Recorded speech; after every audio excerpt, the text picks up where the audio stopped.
Saudações a todos. Eu sou Elisângela Coelho Moraes, doutoranda do Programa de Pós-Graduação da Universidade Federal do Maranhão, História e Conexões Atlânticas, sob orientação da professora doutora Adriana Ziller.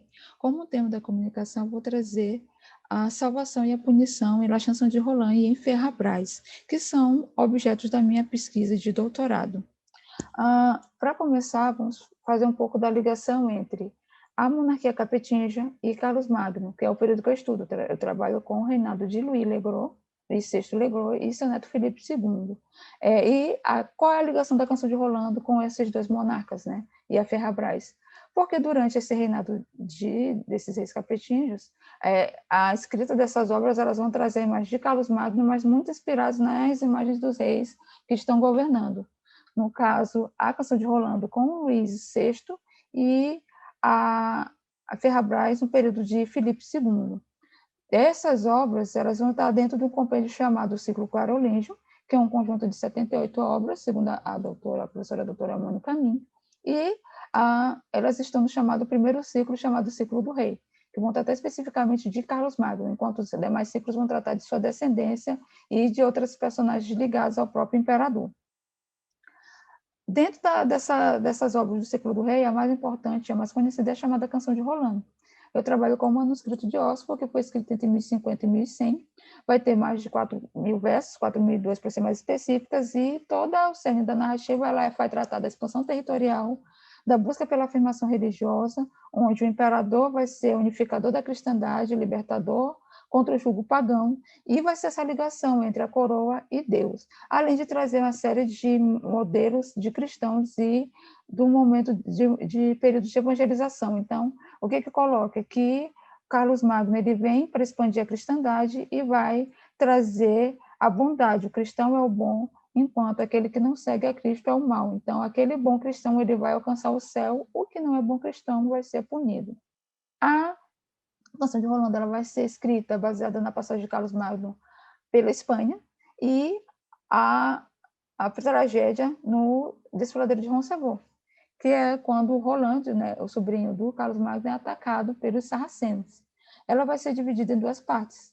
A luta de Roland contra Marcílio, o rei sarraceno, que vai atraiçoar Roland no Desfiladeiro de Roncevaux, e a segunda parte é quando Roland já é morto e Carlos Magno assume a liderança dos francos e vai lutar contra o Emir da Babilônia, o chamado Emir Baligan, que vai trazer tanto os sarracenos como turcos e outras etnias não cristãs.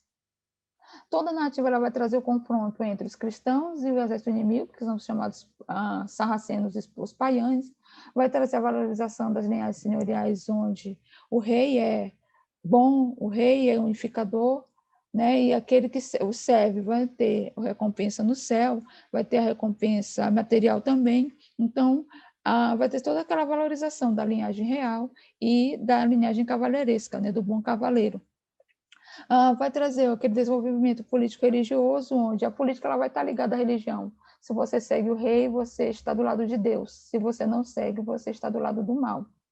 O autor ele vai propor isso, o autor da Canção de Rolando, ele vai dizer que os carolíngios, os francos, são escolhidos por Deus e que vai ser liderados por um homem especial. No primeiro momento, Roland, no segundo momento, o próprio imperador Carlos Magno.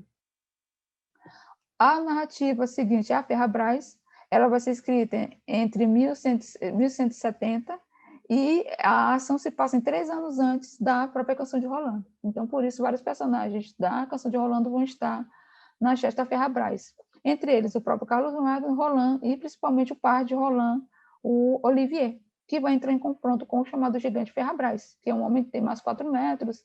Ele vai desafiar os francos depois de ter vindo, ele e seu pai, o almirante Balan, de ter tomado Roma, de ter saqueado a cidade de Roma. Esse episódio ele é a união de 2 momentos onde, de fato, os sarracenos chegaram, né, a Roma. Né? O primeiro momento é a invasão da Setânia, que é sobre o território que seria a Itália, durante o reinado do próprio Carlos Magno. Carlos Magno vai estar reinando nesse período, mas ele não entra em conflito. Quem entra em conflito são seus filhos, né, que vão lutar para libertar a região. Já o segundo momento é a partir do saque da Basílica de São Pedro e São Paulo, em 846. Esse saque, os sarracenos, eles não chegam a invadir Roma, eles apenas saqueiam a Basílica de São Pedro de São Paulo, só queriam a riqueza, depois que obtêm a riqueza, saem da cidade eterna. Esse é o fato que vai se basear a primeira parte da gesta de Ferrabras. A segunda parte já vai tratar de quê? De quando Olivier vence Ferrabras e vai ser preso pelos próprios sarracenos, e Roland, que não estava lutando nesse momento, ele vai para resgatar o seu par. E todo esse conflito ele vai acontecer dentro da base sarracena, com a liderança do almirante Balan e da sua filha Floripas, né, ou Floripes, a princesa sarracena, que vai ter uma grande participação dentro da narrativa. Nas duas obras, a gente percebe que a vitória dos cristãos contra os não cristãos, né, no caso, os sarracenos, os pagãos. E, no final dessa batalha, o Carlos Magno vai ter sempre essa opção para a nobreza, entre se converter ou morrer. No caso dos mais pobres, não. Os pobres vão ser sempre levados ao fio da espada. E é interessante que a morte ela vai ter essa dupla função, de punição para os maus e de salvação para os bons. A primeira punição vai ser para o rei Marcílio, que quando ele percebe que está sendo derrotado, ele vai e morre. Ele morre de medo, morre de covardia, e o demônio vem buscá-lo. É uma lembrança para a audiência de que se você não é bom cristão, o diabo vem e vai levar sua alma. E é isso que acontece com o próprio Marcílio. Outra punição de mal vai ser com o Ganelon, o próprio cristão Ganelon, que vai ser morto por trair o rei quando ele entrega Roland, né, que ele é o padrasto do Roland e ele entrega seu enteado por inveja. Por ser cristão, ele pede o juízo de Deus, onde seu campeão vai lutar contra o campeão do Carlos Magno, no caso é seu pai, o Pinabel, que é derrotado pelo campeão do rei, o Thierry. E o Thierry era mais magro, mas consegue vencer. Então quer dizer o quê? Que Deus vai estar sempre do lado da justiça. E como pena, o Ganelon vai ser morto na chamada pena de desmembramento, onde ele é atado por 4 cavalos, e os cavalos são puxados e ele morre. Outra punição vai ser na gesta de Ferrabras, onde o próprio almirante Balão, pai do Ferrabras, ele não quer se converter, ele não abandona seu Deus e nem por ameaça ou por morte, e vai ser morto pelo Guier, que é um dos pares de Carlos Magno. Antes de morrer, ele vai amaldiçoar seus filhos que se convertem, e dizendo, amaldiçoando a Cristo, amaldiçoando a Deus e amaldiçoando ao rei. Então, ele não é submisso nem ao Deus, nem ao rei. No caso da morte como salvação, a gente vai perceber a morte de Olivier, que é o pai do Roland. Na canção de Roland, ele morre quando ele reza, antes de morrer, ele entrega sua alma ao céu, né? Confessa seus pecados e realiza o ato final entregando sua alma ao céu. Então, ele vai ser salvo. Assim como Roland, que no momento da sua morte, o próprio anjo Gabriel e Miguel vêm buscá-lo, né? Então, os anjos vêm buscá-lo. Então, mostra a prova cabal de que se você é um bom cavaleiro, você segue a seu Deus, segue a seu rei, você vai ser recompensado com a salvação. Aqui, um outro momento de salvação, mas não ligado à morte, mas sim à conversão, é o próprio Ferrabras. Ferrabras ele pede o batismo, quando ele é derrotado pelo Olivier, e ele é batizado, e como recompensa ele vai ser integrado às fileiras do exército de Carlos Magno. Outra pessoa que vai ser convertida vai ser a irmã do próprio Olivier, do próprio Ferrabras, que é a Floripas. Só que ela se converte por amor. Ela ama um cavaleiro franco e por causa disso se converte.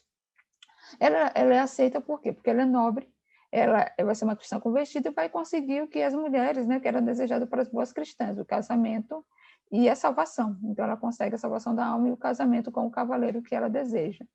Outra mulher que vai ser convertida é a Bramimonde, nesse caso da canção de Rolando, onde ela é esposa do Marcílio, e ela se converte por Ramu, como o Carlos Magno diz, né, que ela não vai ser convertida por motivo político, vai ser convertida porque ela quer. Isso é o que Carlos Magno dá essa opção para ela ser convertida por amor, e ela escolhe isso e se torna freira.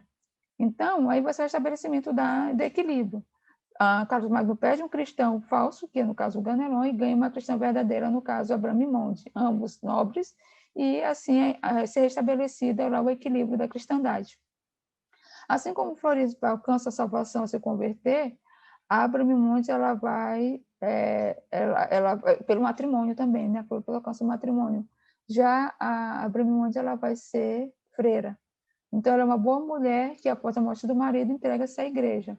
Então, a gente vai ver uma mudança do pensamento. No caso da Bramimonde, ela é escrita no momento onde a gesta é mais forte, e toda a batalha da canção de Rolando, a canção de Rolando é uma canção de batalha, né? E a Floripa, não, ela já vai ser escrita num ambiente mais da cortesia, né? Onde as mulheres vão ter uma participação maior, então ambiente de corte, então ela vai ser mais romântica, enquanto na Bramimonde não, ela vai se converter porque amava o marido, ela vai se converter por motivo de sobrevivência e que, segundo Carlos Magno, ela quis seguir o verdadeiro Deus. Assim se conclui o quê? Que a canção de Rolando, as mortes de Marcílio e Ganelon, elas vão demonstrar dois momentos de punição. No primeiro caso, a punição divina, porque ele é um sarraceno e não se converte, e o Ganelon é política, já que ele, mesmo sendo cristão, traiu o rei, então ele vai ser morto por cometer felonia, por não ser fiel ao seu rei. Tal ideia de perdição é comprovada com a presença de demônios. O demônio vem buscar o Marcílio, né? E em Ferrabras, o Balan também, ele tem uma ira demoníaca, então aparece uma aura de demônio perto dele. Outra ideia que a gente percebe também é que dentro da narrativa, a escolha entre salvação e perdição é dada aos vencidos, é dada somente aos ricos, somente aos poderosos, os pobres não têm essa opção. Essa ideia de que a misericórdia é do imperador, não é a misericórdia de Cristo. Se fosse de Cristo, todo mundo poderia escolher. Mas como o rei, o imperador, é que escolhe, a gente percebe que essa misericórdia é política. O rei escolhe a conversão desses nobres porque vão trazer benefícios para ele e para a própria coroa, não somente, não pensando nessa ideia da misericórdia cristã. Então é isso, muito obrigada.